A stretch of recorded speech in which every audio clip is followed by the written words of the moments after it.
Day one of Trump's second term is complete. His camp is claiming promises made, promises kept, as he spent the afternoon signing a slew of executive orders and issuing pardons. I think this video of Elon Musk and Barron Trump that's been going around actually gives a perfect representation of the left versus the right's reactions to these actions. While Trump claimed he would be a dictator on day one, that seems to be one promise he doesn't intend to keep. President Trump, there was a lot of concern about this during the campaign. A question that only works today. Are you a dictator on day one? No. I can't imagine even being called that. No, I believe in the sanctity of the vote. The Democrats didn't because they cheated like dogs, but I believe in the sanctity, and this was too big to rig. This last election was just too big to rig.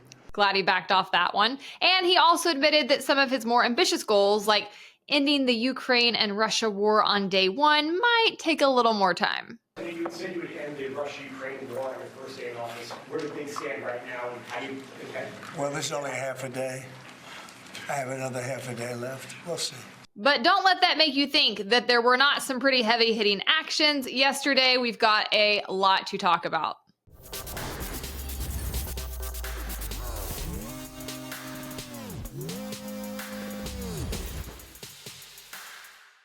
First, I'm Hannah Cox. You're watching The Base Politics Show. Welcome to my channel where I bring you my politically homeless takes on politics and culture. Before we get started, make sure you like this video. Please subscribe to my channel if you have not, and make sure you hit the notification bell so you never miss one of my episodes. All right, so first up, the thing that was probably the most predictable of all actions, Trump pardoned a lot of people who were involved in January 6th. I think the number was close to 1,500 individuals.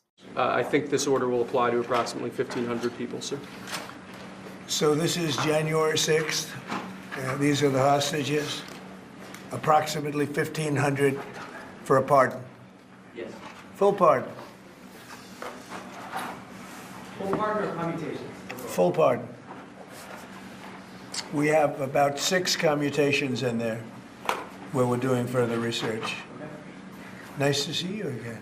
Now, obviously, some people on the left are mad about this. They don't think these people deserve to be pardoned. They feel like it's hypocritical to issue some blanket pardons, which, yes, wrapped up in that 1,500, there were some blanket pardons where he went ahead and pardoned people like just in cases.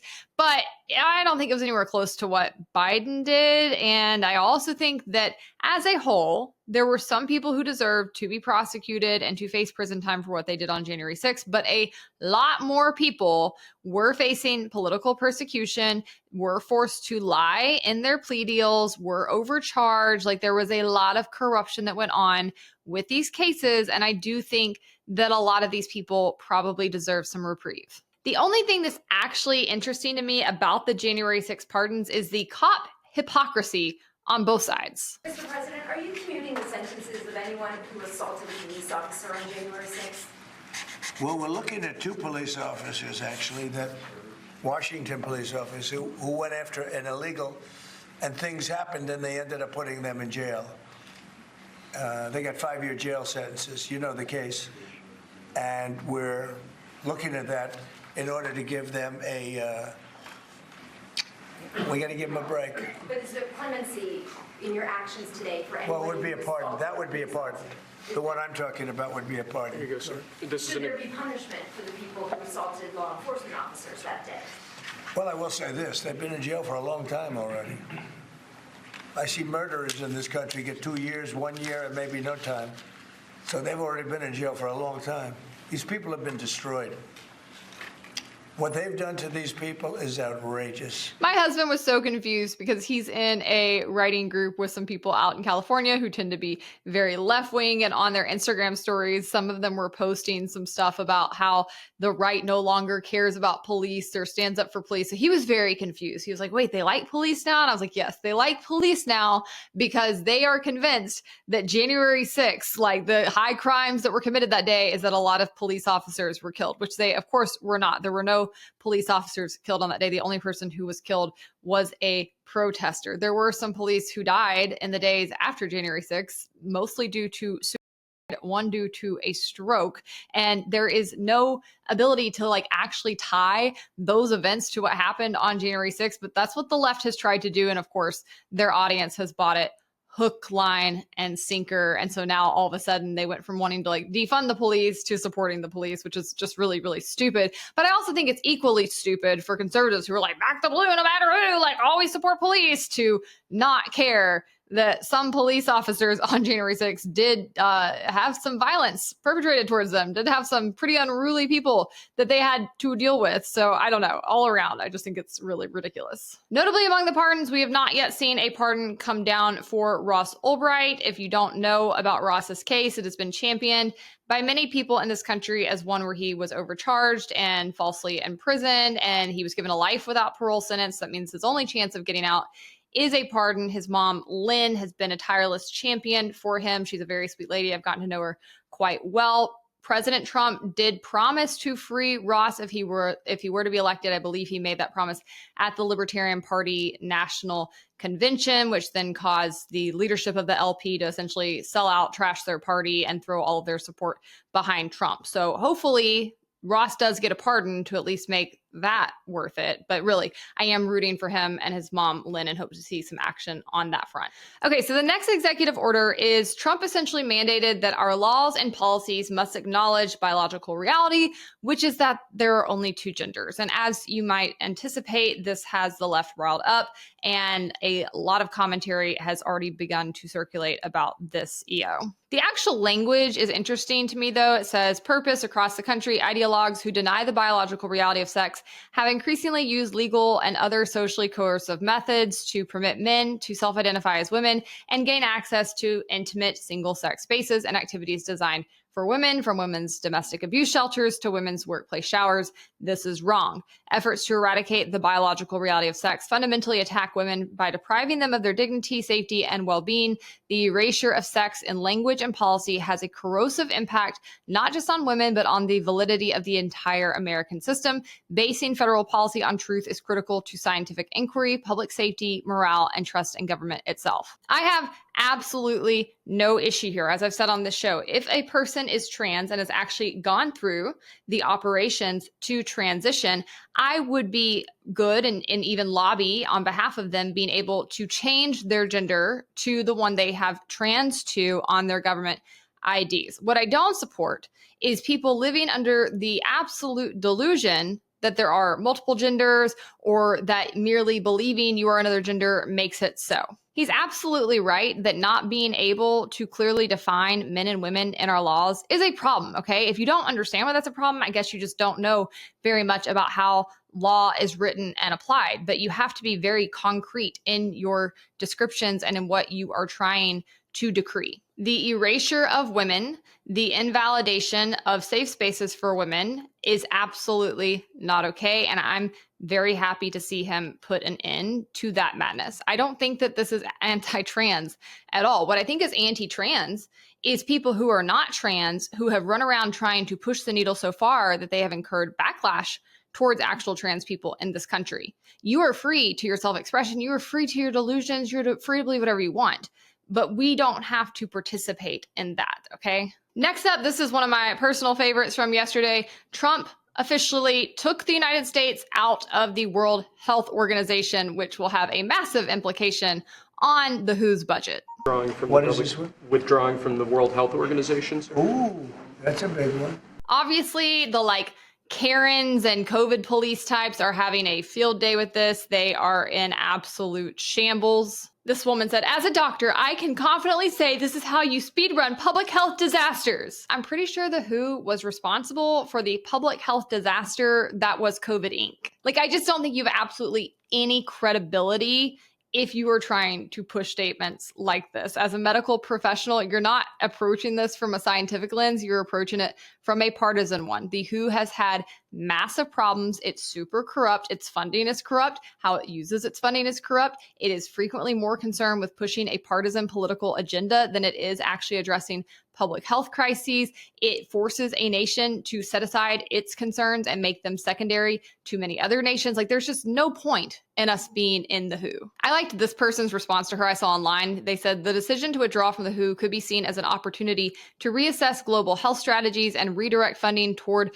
domestic initiatives or more transparent, results-driven global health collaborations. One possible benefit is reducing dependency on an organization that some argue has struggled with accountability or effectiveness in critical situations. It could also pave the way for creating bilateral agreements with nations that align more closely with U.S. public health priorities. Additionally, this move might encourage reforms within the WHO by signaling that blind allegiance to multilateral organizations isn't guaranteed without measurable improvements. By reallocating resources, there is potential to fund domestic health programs that directly address the needs of underserved communities, strengthen pandemic preparedness, and improve overall health infrastructure. Ultimately, this could serve as a catalyst for innovation in global health governance. If executed with intention and foresight, such decisions can spur meaningful change instead of perpetuating ineffective systems. Bravo, all the snaps for that guy. I swear, I feel like the left's base this day is made up solely of the very annoying, typically female types that you had to go to school with who were just like the rule police, okay? Like every little thing had to absolutely fall in line. They never questioned why the rules were there. They never thought that there might be alternative reasons that something was being pushed on them. They just fell in line. They loved being told what to do, and they wanted to make sure you did that too. That's how these people are. They don't actually have critical thinking skills. Here's another great example of that. This girl said, I wouldn't understand because I'm not an effing idiot, but how does someone see Trump withdrawing from the World Health Organization and go, F yeah, finally? Like, what is one positive of that? Please enlighten me. And then she literally limited her replies to where only people that she follows, i.e. people who are already probably like her and agree with her on most things, can answer her. So she doesn't actually want to understand. She doesn't want to even take the chance that she might be presented with an argument that might counter her mentality. And this is what's actually the marks of low IQ. This is what low IQ people do. They can't even entertain thoughts that they might disagree with, much less that might challenge their own. They have no intellectual curiosity. They never once stop to think with any humility that maybe I'm wrong. Maybe this whole other huge group of people that disagree stringently with me might have some points that I have overlooked. Like that never crosses their mind. And that just makes me think they're stupid. Next on the list, Trump declared a national energy emergency. He signed orders to expedite fossil fuel infrastructure development. And these actions include halting federal leasing for wind farms, withdrawing from the Paris Climate Agreement. Yes, we love it.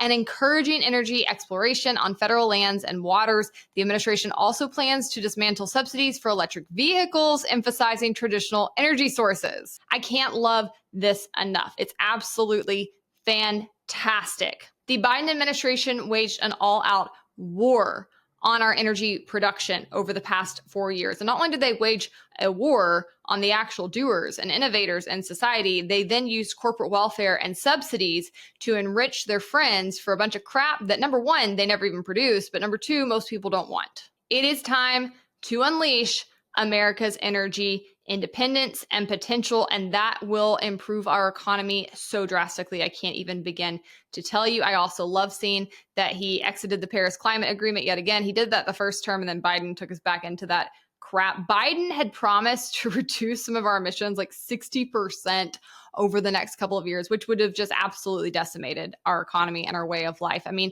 I am all for smart innovations, looking to market solutions to address climate issues. That's not what the Biden administration was doing. And it was going to absolutely pummel us. So this is such needed relief. I'm very, very happy to see adults back in the room on this front. This was probably one of the more exciting things I saw him do yesterday. Briefly, I don't need to go super into this, but he also issued a pause on new regulations and on foreign aid, which is amazing. And he told federal employees that they have to get back in the office. I typically love and champion remote work, but when you are working for the taxpayers, absolutely not. Get your butt in the office, put in your time. You're already overpaid for jobs that shouldn't exist. No, you have to go to work. And he overturned a whole bunch of Biden's foolish executive orders, of which there were many. I've covered some of those over the years on this show and on the former Base Politics show with Brad. So if you want to review, you can come back through some of that. But there was a lot of crap that Trump came in and got rid of on day one. And that's all stuff I can cheer. Now for the bad. So Trump decided to expand the death penalty. As many of you know, I overturned the death penalty in 3 states. Back in my lobbying days, I have a whole deep dive on why I am opposed to the death penalty. I will link in the show notes. I don't want to waste my time going over that again Here, I approach it from a limited government, right-wing sort of viewpoint. So if you want to learn more about why somebody who leans more right, I don't even know where they put me these days. The right has moved so much. I can't like calibrate. I don't know where I am. But either way, I challenge the death penalty from a more right-wing perspective. So if you want to dig into that, please do. Trump is going the other direction and expanding its use and encouraging the AG to take on actions that will help states to expand their use of it too. I think that's completely asinine. I think this will be a huge waste of money. I think innocent people are going to get killed. So huge L on that one. Next up, he labeled cartels, Mexican cartels, as terrorists. And this at first blush sort of seems to be a virtue signal type thing where we're just saying these are really bad guys and they are wreaking all this havoc on our country and we're going to properly label them. But you have to remember that legally, again, words matter. They have very, very heavy significance. And when you label something a terrorist organization, it has implications, right? It expands powers. It expands the options at hand for how you might address said organization. Now, the cartels are bad. I think they are disgusting. I would love to see them completely decimated and eliminated. But the way to do that would be to get rid of the black market that is propping them up, which is the war on drugs. And unfortunately, my concern with him choosing to change their classification in the law is not only is it not correct, because terrorists are criminal organizations that commit crimes in order to move the needle politically. That's not what the cartels are doing. They're just trying to sell drugs and people to get rich and to maintain power. So it's not correct. It also, I think, signals that Trump might be planning to gear up the way that we approach these entities. And I could just fear that that could lead to a revving up of the war on drugs, which would be catastrophic and stupid. And I would like to see smarter approaches to these thugs than that. And lastly, the most controversial executive order on the table, Trump is attempting to end birthright citizenship.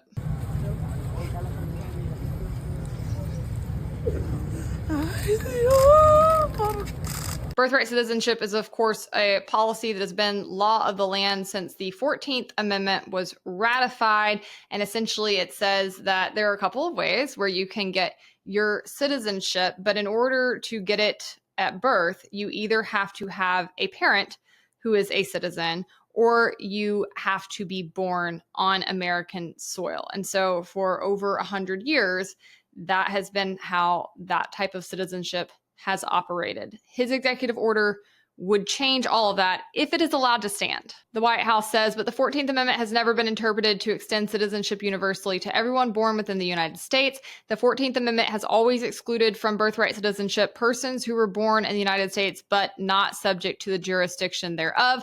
Consistent with this understanding, the Congress has further specified through legislation that a person born in the United States and subject to the jurisdiction thereof is a national and citizen of the United States at birth, generally mirroring the 14th Amendment's text. Among the categories of individuals born in the United States and not subject to the jurisdiction thereof, the privilege of United States citizenship does not automatically extend to persons born in the United States. One, when that person's mother was unlawfully present in the United States and the father was not a citizen or lawful permanent resident at the time of said person's birth. Or two, when the person's mother's presence in the United States at the time of said person's birth was lawful, but temporary, such as, but not limited to, visiting the United States under the visa waiver program or visiting on a student, work, or tourist visa. And the father was not a United States citizen or lawful permanent resident at the time of said person's birth. So that spells chaos. Obviously, the intention here is they are trying to reduce the incentives for which people might come here illegally anyways. And certainly the notion that if you come here illegally,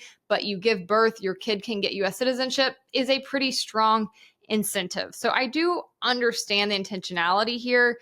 I think this could have been done better. I think this could have been more targeted. I think there were probably better ways to address it. Like, I don't know, fix the freaking immigration system and just make it easy to come here legally to begin with. That's not on the table for them, clearly. But yeah, the way they did this is going to have very far-reaching implications. Like, are we going to retroactively apply it? Are we going to start kicking people out who were born here 30, 40 years ago and who know no other home and reversing their citizenship? I mean, there's just a lot of questions, and I think that this is a problem. I don't think this is how we should go about changing our amendments if we're going to do it. There's a process for that he is trying to skip over with an executive order, which is the entire problem with executive orders to begin with. They've gotten completely out of hand. Presidents are just seizing power left and right. But like, this is not okay. As Ed Krasenstein said, breaking Trump is trying to override the 14th Amendment via an executive order by ending birthright citizenship. Imagine if a Democrat tried to erase the Second Amendment with an executive order. Republicans would call for his impeachment immediately. And they would, and they should. I don't think that this is constitutional whatsoever. I don't think it should be allowed to stand. And I think if you want to reform our immigration system, you should actually have to do it through the process of law that has been laid out for you. In conclusion, my predictions about this administration continue to come true. I know we're only on day 2, but like I have said, I think there's going to be some good, there's going to be some bad. And I think those who can call a spade are the only ones that are going to keep their sanity. So I encourage you to do that. All right, guys, I hope you like this episode. Make sure to like the video, subscribe to my channel if you have not already. And if you want even more content, you can follow me on Instagram, Twitter, or TikTok.